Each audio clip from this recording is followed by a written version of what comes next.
Hello, everyone, and welcome to Church History 101. Thank you so much for joining us in this study. We hope and pray you and your families are well.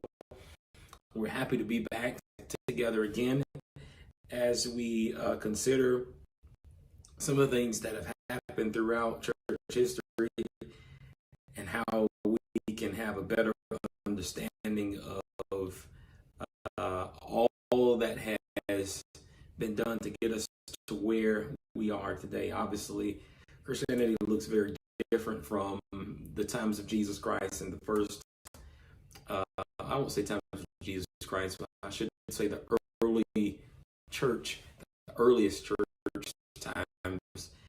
And we need to, and I think we need to know why. And so one of the reasons why I started this is because I thought it would be interesting for us to go through a lot of the various changes and to see how Christianity has evolved over the years, and then ultimately try to determine what it means to really be a Christian, because obviously we all have our denominational preferences, our cultural preferences, our dogmatic preferences, and the question is, are any of these things true representations of Christianity as prescribed in the biblical text? And so we want to talk through that.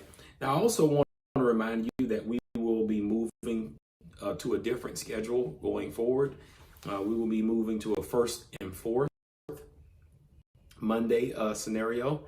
We want to use that time to go over these different things, and hopefully that will help bring some sort of clarity and time for us to process everything, and also research. And again, this is a very tedious process of studying so many different denominations. And I would also say that one of the complexities of studying history is that you have so many different things happening all over the world. And the duty of a historian, obviously, is to contextualize it all and present one big picture. And so that takes a lot of time. And I believe that's probably why the Bible is only concerned with one central thing rather than everything that happened in the world. We would never cover the Bible if it was written that way. So we're doing something unique in studying the entirety of church history. And I won't even say that. That's almost an impossible thing for us to do in a year. But we're covering a lot of information. And so we want to try to measure our discussions and then give time for process and further research and thinking. Okay? So please note that in your calendar. Well, over the last few months, we have been talking about some of the more famous and well-known denominations within American Christianity. We talked about Lutheranism.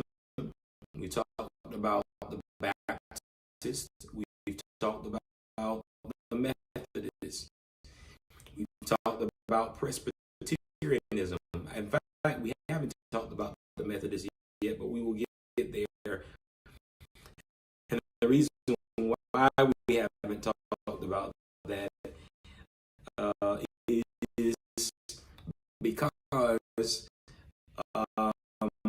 the Methodists come after what we're going to talk about today. And so we'll have time to really get into that. But today, what I want to talk to you about is the first great awakening.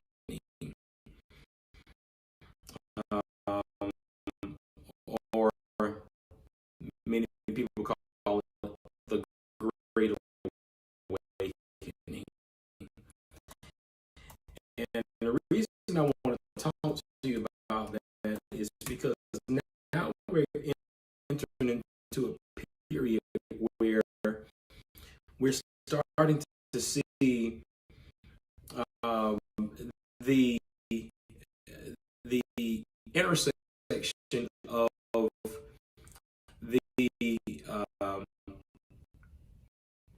Christian movements, such as Baptist, Lutheranism, Methodism,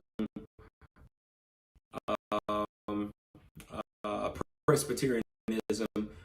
We're starting to see these movements move further into American culture. And there's a reason for why that happened. One of the reasons why it happened is because of what we